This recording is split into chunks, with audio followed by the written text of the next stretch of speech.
Varicose veins కి సరైన చికిత్స కోసం సంప్రదించండి ఎవిస్ హాస్పిటల్. నమస్తే రమగారు. నమస్తే జయ. రమగారు, పిల్లలకి పెట్టే ఆహారం మనం చాలా సార్లు మాట్లాడుకుంటూనే ఉంటాం. ప్రతి 10 రోజులకు ఒకసారి మాట్లాడుకుంటామేమో ఈ విషయం మీద, పర్సనల్ గా కానివ్వండి, మనం ఇట్లా వీడియోల రూపంలో కానీ. ఎందుకంటే పిల్లల ఆహారం చాలా ప్రభావం చూపిస్తుందండి. వాళ్ళ ఎదుగుదలలో కావచ్చు, వాళ్ళ ఇమ్యూనిటీలో కావచ్చు, ప్రతి దాని మీద కూడా. వాళ్ళు పెరిగి పెద్ద అయిన తర్వాత చిన్నప్పుడు మనం పెట్టే ఆహారంతోనే వాళ్ళ స్ట్రెంగ్త్ అనేది ఆధారపడి ఉంటుంది. దానికి తోడు మనకి ఏదొచ్చినా ఏమనిపించదు రమ్మగారు. పిల్లలకి ఏమైనా వస్తే వెలవెల్లాడిపోతాం, ఇంటిళ్ళ పాతి కంగారు పడిపోతాం కదా. కాబట్టి ప్రత్యేకమైన కేర్ తీసుకోవాలి. ఎలాంటి ఫుడ్ పెట్టాలి, ప్రజెంట్ ఉన్న హ్యాబిట్స్ మనం ప్రత్యేకించి చెప్పుకోక్కర్లేదు కదా. పిల్లలందరూ వాటికి అలవాటు పడిపోయారండి. దాని నుంచి ఎలా పక్కకి జరపాలి మనం?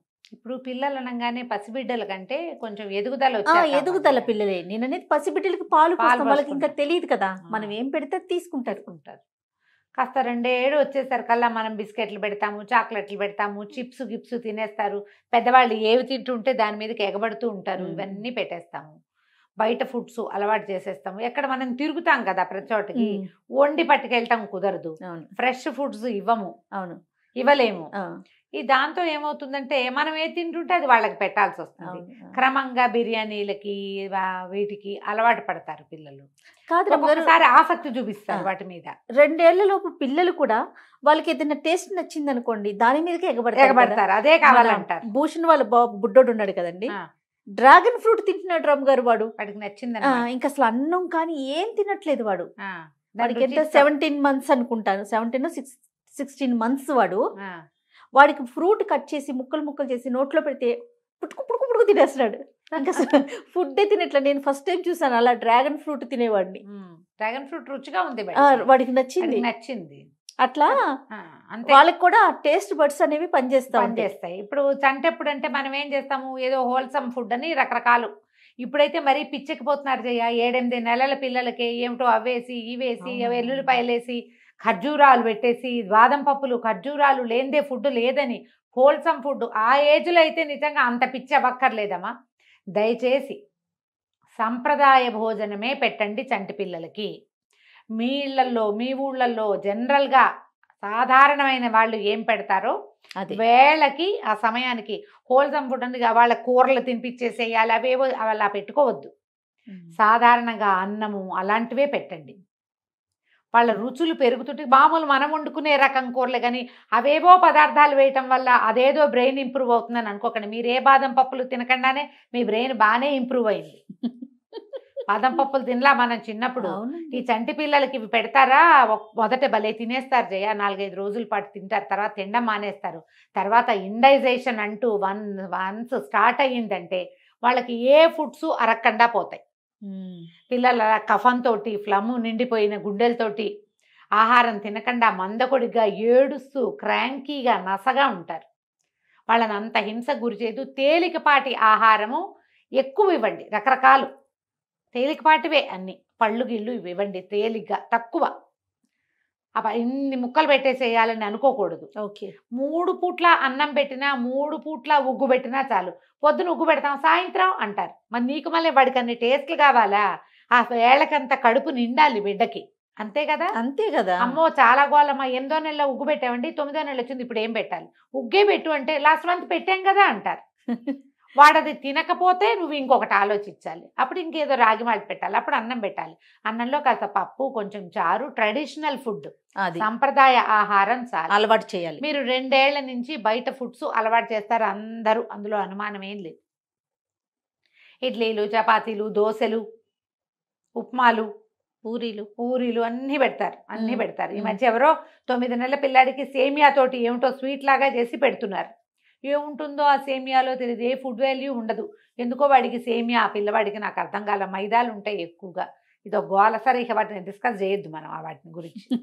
అసలు బేబీ ఫుడ్స్ అనేటి యూట్యూబ్లో కనబడే వాళ్ళు వాటిని చూస్తే మాత్రం ఇంపాసిబుల్గా ఉన్నాయి అవన్నీ. అవునండి. సంప్రదాయ ఆహారాన్ని ఫాలో అవ్వండి చిన్న పిల్లలకి. నా సిన్సియర్ అడ్వైజ్ అయితే అదేనమ్మా.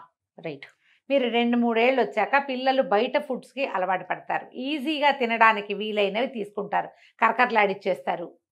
దాంట్లో చాక్లెట్లు, బిస్కెట్లు, చిప్స్, ఫ్రెంచ్ ఫ్రైస్, రకరకాలు ఈజీగా తినగలిగేవి కవర్లలో దొరికే ఫుడ్స్ మ్యాక్సిమం అందరి పిల్లలు తింటున్నారమ్మా ఇప్పుడు.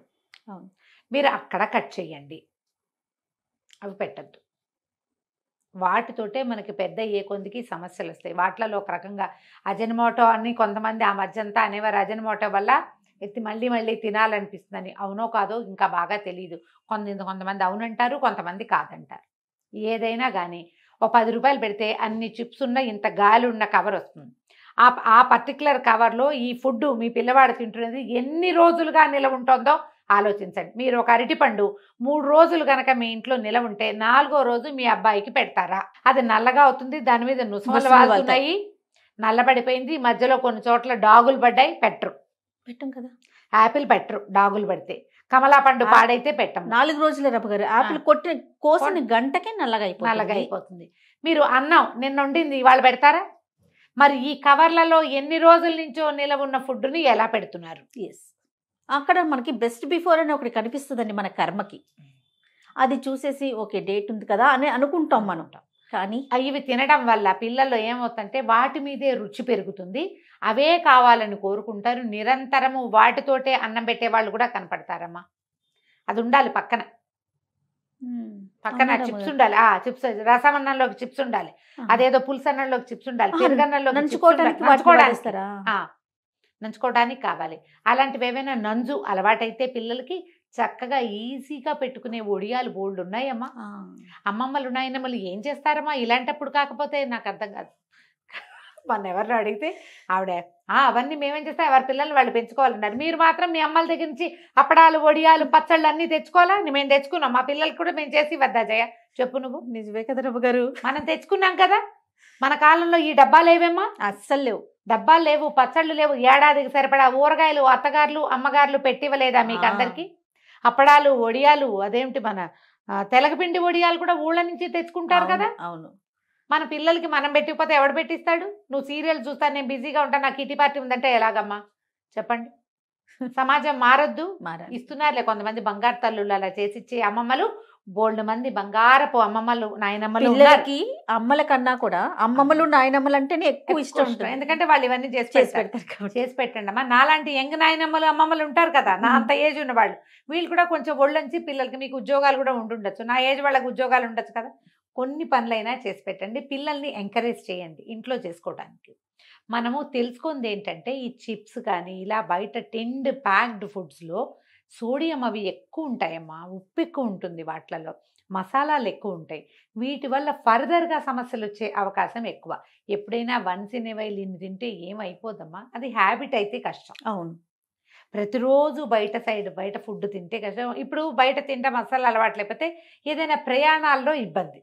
పాయింట్, మీరు సంవత్సరానికి 2, 3 ట్రిప్స్ వెళ్తామని సంవత్సరం అంతా అది అలవాటు చేయాలంటే ఎలా కుదురుతుంది?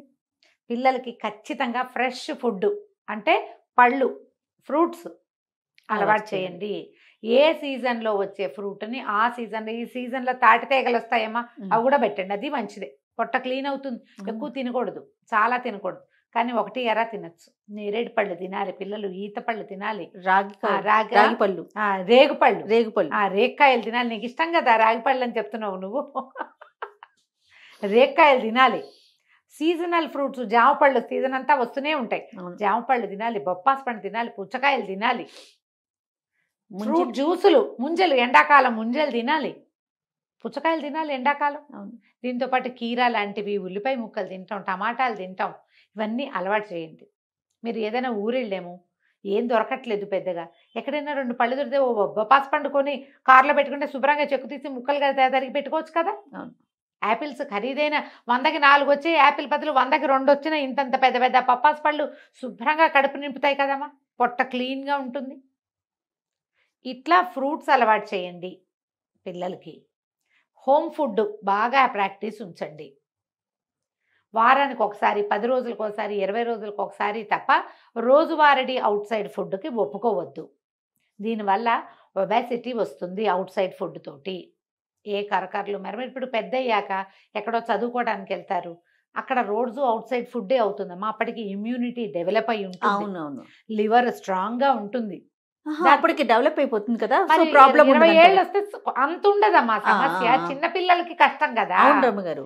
ఉంటుంది, అప్పుడు కూడా సమస్య అప్పుడు ఉంటుంది, లేదని కాదు, సమస్య ఎప్పుడు ఉంటుంది. కనీసం 20 ఏళ్ళు వస్తే పిల్లాడు వాడి Immune జీవన system క్రియలు బాగా ఫాస్ట్ గా ఉంటాయి, జీవన క్రియలు ఫాస్ట్ గా ఉంటాయి, ఇమ్యూన్ సిస్టమ్ కొంచెం స్ట్రాంగ్ గా ఉంటుంది.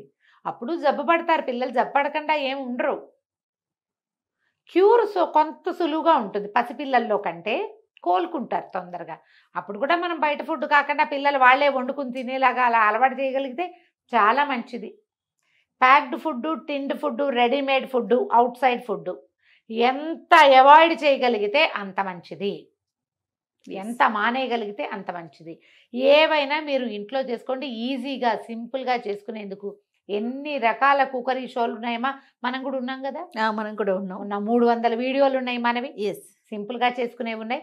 నేను జనరల్గా ఈజీ బ్రేక్ఫాస్ట్ చాలా సార్లు మన వాళ్ళు అడిగేవాళ్ళు, ఇప్పుడు తక్కువ చేస్తున్నాం కదా, ఈజీ బ్రేక్ఫాస్ట్ చేయండి. ఈజీ బ్రేక్ఫాస్ట్ అంటే అన్ని పిండ్లు కలిపి అప్పటికప్పుడు ఇంత ఫ్లఫీగా ఉండే దోశలు ఆవిరి మీద పెడితే ఇంతెత్తున ఉబ్బేవి, అవి ఈజీ బ్రేక్ఫాస్ట్గా ఎంతమందో చూపిస్తున్నారమ్మా. దాంట్లో మీరు ప్రతిసారి గమనించండి, ఆ మాత్రం సోడా వేయందే అది ఉబ్బదు, రాదు, పొంగదు. ఎలా వస్తుంది? రాదు. మీరు రోజువారీ ఈజీ బ్రేక్ఫాస్ట్లు చేసి పెట్టచ్చా? రోజువారీ సోడా ఇవ్వచ్చా? ఎందుకు మనం ట్రెడిషనల్ ఫుడ్ని తీసుకోము? అసలు ఇప్పుడు మనం తింటున్న ఇడ్లీ దోశలే మన చిన్నప్పుడు లేవు. ఇడ్లీ కాకుండా, ఇడ్లీ రవ్వ కాకుండా బియ్యపు రవ్వ పోసి ఆవిరి కుడుం లాంటిది ఎందుకు చెయ్యం మనం? ఎందుకు మనం సింపుల్గా చేసుకునే ఉప్మాలు, బియ్యపు రవ్వతో చేసే 3-4 రకాల ఉప్మాలు ఎందుకు చెయ్యం? ఎంతసేపు కొత్తదనం ఎందుకు కోరుకుంటాం? నీ బుద్ధి కోరుకుంటుంది, నీ శరీరం కొత్తదనాన్ని కోరదు. అవును రమ్మగారు. ఆ కొత్తదాన్ని మీ శరీరం ఎక్స్టెండ్ చేసుకోదు, అది పట్టించుకోదు లోపల. దానికి ఒక సిస్టమ్ అలవాటు అయి ఉంటుంది, దానికి ఒక రకమైన శక్తి ఉంది. మెటబాలిక్ రేట్ని బట్టే కదమ్మా మనం తినాలి. నీ మనసు ఎటుపోతే అటు దాన్నన్నిటిని పొట్టలో వేస్తే శరీరం బాబోయ్ అంటుంది, నా వల్ల కాదురా నాయన అని ఏదో ఒక జబ్బు తెచ్చుకొని కూర్చుంటుంది. ఏ తిండి తిననివ్వకుండా చేసేస్తుంది. ఆలోచించండి. పిల్లలకి ట్రెడిషనల్ సంప్రదాయ వంటలు, సంప్రదాయ భోజనము, ఏ ప్రాంతంలో ఏది సంప్రదాయమో, ఏది అలవాటో, ఏ సిస్టమ్ మనకి పాత రోజుల నుంచి ఉన్నదో, బ్యాక్ టు రూట్స్, అది ఉంచండి. మనం వరి పండే ప్రాంతాల్లో ఉంటే వరి తినడమే మనకి మంచిది. మీరు ఎవరు ఏం చెప్పినా సరేనమ్మా, ఏం చెప్పినా సరే. వరిలో ఏం లేదు, అదేమిటో మొక్కజొన్నలో ఉందని కూడా చెప్పారు డాక్టర్ గారు ఆ రోజున. మొక్కజొన్న రోజు దీన్ని వరిగించుకోగలవా? లేదు. గోధుమ అద్భుతం, దీనికంటే అది అద్భుతం. రోజు గోధుమ రొట్టెలు దీన్ని వేడి చేసి చచ్చిపోతాను జయ మనము.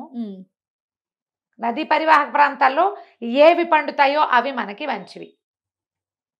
దాన్ని వదిలేయద్దు. పోనీ పొద్దుస్తమానం తినలేవు, పిల్లలకి పెట్టలేవు, వదిలిపెట్టకుండా తినిపించండి, తగ్గిద్దాం పోనీ, తగ్గించండి పోనీ. ఇప్పుడంతా దీనివల్లే అవేమిటో వస్తున్నాయి అంటున్నారు మనకి. మరి ఈ బయట తినే వాటి వల్ల వస్తున్న సంగతి కూడా వింటూనే ఉన్నాగా. మరి పూర్తిగా ఒబేస్ అవుతామని, ఇంకేదో కార్బోహైడ్రేట్స్ ఎక్కువ ఉన్నాయని అందరూ అన్నాలు మానేస్తున్నారు, బయట గడ్డి తింటా మాత్రం మాంటల్లా. బాగా చెప్పారు. అన్నం బెటర్ కదా మా గడ్డి కంటే, మరి అంతే కదా, బెటర్ కదా. కనీసము ఆలోచించండి.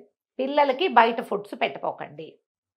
అత్యవసరమైనప్పుడు ఒకనాడు ఆ మాత్రం చీటింగ్ చెయ్యొచ్చు, కానీ దాంతోపాటు ఏదైనా బయట తిన్న రోజున ఆయిల్ ఫుడ్స్ బయట తిన్నా, లేకపోతే జంక్ ఫుడ్ తిన్నా, ప్లెంటీ ఆఫ్ ఫ్రూట్స్ ఇవ్వండి పిల్లలకి. బాగా నీళ్లు తాగించండి. శరీరం దాన్ని విసర్జించేలాగా ట్రై చేయండి. ఫ్రూట్ ఆ రోజుకు ఆ రోజు పెడతానంటే తింటాడా? 10 ఏళ్ల వాడికి ఏడాది వయసు అప్పటి నుంచి అలవాటు చేయాలి కదా, అలవాటు ఉండాలి కదా. ఫైబర్ కూడా ఎక్కువ తీసుకోవాలి కదా, ఫైబర్ ఎక్కువ తీసుకోవాలి. అన్ని రకాల ఫైబరస్ కూరల్ని, పళ్ళని పిల్లలకి అలవాటు చేయండి. ప్రతిరోజు ఏదైనా ఒక కూర ఉడికించి ఇవ్వటం లాంటిది అలవాటు ఉంచుకోండి. బోల్డన్ దొరుకుతాయి మా బీన్స్, క్యాలీఫ్లవర్స్, క్యారెట్లు, కాసిన ఆలూలు, కొంచెం బీట్రూట్లు, అలాంటివి ఏదో ఒకటి ఇవ్వచ్చు కదా. మనం ప్రతిరోజు ఒక ఫ్రూట్ తప్పకుండా 1 లేదా 2, 3 ఫ్రూట్లు కూడా తినమని చెప్తున్నారు ఈ మధ్య. అన్ని దొరకద్దు, రేట్లు ఖరీదులు కూడాను చీప్గా ఉన్నవి చూడండి. సమీపాల్లో ఏది నేను అసలు మంచిది కాదంటాం గారు. 3, 4, 30 కన్నా ఒకటి చాలు, ఒకటి తీసుకుంటే మంచిది. ఒక్కటైనా ఇచ్చి పిల్లల తాలూకు ఈ హెల్త్. ఇప్పుడు ఏంటంటే మనకేమో అసలు లైఫ్ స్టైల్ డిసీజెస్ చాలా ఉన్నాయి. అవును కదా. పిల్లల్లో ఒబేసిటీ, పిల్లల్లో థైరాయిడ్, పిల్లల్లో డయాబెటీస్, ఎలాగమ్మా భావి భారత పౌరులు ముందుకెళ్ళేది? ఆరోగ్య భారతంగా ఉండద్దా మనం? ఖచ్చితంగా ఉండాలి. ఉండాలంటే చెత్తలు తగ్గించండి, ఎస్, మానేయండి అని చెప్తే చాలా కష్టం, బహుశా అది తగ్గించాలి. కష్టం. తగ్గించండి. దాంతోపాటు హెల్దీ తిండిని పెంచండి. కాస్త మీ ఐడియాలజీలో ఎంతసేపు ఏ హిందీ వాళ్ళు ఏ ఇంగ్లీష్ వాళ్ళు చేసి పెట్టిన ఫుడ్స్ని ఫాలో అయ్యి అదే హెల్దీ అని మాత్రం అనుకోవద్దు. మన ట్రెడిషన్, మన అది వాళ్ళకి హెల్దీ, వాళ్ళకి హెల్దీ. అవునో కాదో వాళ్ళు ఏడుస్తారు, మనకు వద్దది. మనకెందుకు? మన ఇళ్లల్లో, మన వాకిళ్లలో, మన రోడ్లలో, మన ఊళ్ళల్లో ఏం తింటామో, ఏం తిండి పెరిగామో మనం, అది ఇవ్వండి. దాంతోపాటు హెల్దీ అని డాక్టరు అని చెప్తున్నా క్లియర్గా, యూట్యూబర్లు కాదు, న్యూట్రిషనిస్టులు, డాక్టర్లు, ఈ పిల్లల పీడియాట్రిషియన్స్ ఏది హెల్దీ, ఈ ఫుడ్ ఇది తయారు చేసి పెట్టండి అని చెప్తే అది ఫాలో అవ్వండి. అప్పుడు పిల్లలు హెల్దీగా ఉంటారమ్మా. మన పిల్లల కోసమే కదమ్మా ఎండ్ ఆఫ్ ద డే ఇదంతా. ఎందుకు ఈ తాపత్రయం? ఇక్కడ ఇంకొక చిన్న మాట చెప్తాను అమ్మగారు. ఇప్పుడు డాక్టర్లు చెప్తారు, అది మనం పిల్లలకి పెట్టాలి. కానీ మా ఇంట్లో నా పిల్లకి పెట్టేది వేరు, మీ ఇంట్లో మీ పిల్లోడికి పెట్టేది వేరు. మన ట్రెడిషన్ అని చెప్తుంటేనే కదా. డాక్టర్లు చెప్పింది కూడా అందరం విని ఫాలో అవ్వద్దు. మనకి మనం పర్సనల్ గా వెళ్ళి కలిసి మన పిల్లని చూపించి వాళ్ళు ఏం చెప్తారో అది పెట్టాలి. ఆయన మాట వినేసి కొన్ని డాక్టర్లు చెప్పేది వినేసి అందరం అదే ఫాలో అవ్వద్దు. అలా అవ్వకూడదు. మన ట్రెడిషనల్ ఫుడ్, మన ఇంట్లో ట్రెడిషన్. అందుకే మన ఊరు మన సందు అని కూడా చెప్పా. అవన్నీ ఫాలో అవుతూ మీరు ఈ పిల్లలు ఏదో రెక్కొంటలు లేదనో, ఆరోగ్యంగా లేరనో, ఇంకా చబ్బిగా ఏమిటోగా లేరనో మీకు అనిపిస్తే డాక్టర్ సలహా తీసుకోండి. ఖచ్చితంగా సరిపోతుంది. డాక్టర్ సలహా మస్ట్. యూట్యూబర్ల సలహా కాదు. ఎస్, అంతే. రైట్ అమ్మ గారు. నమస్తే. నమస్తే.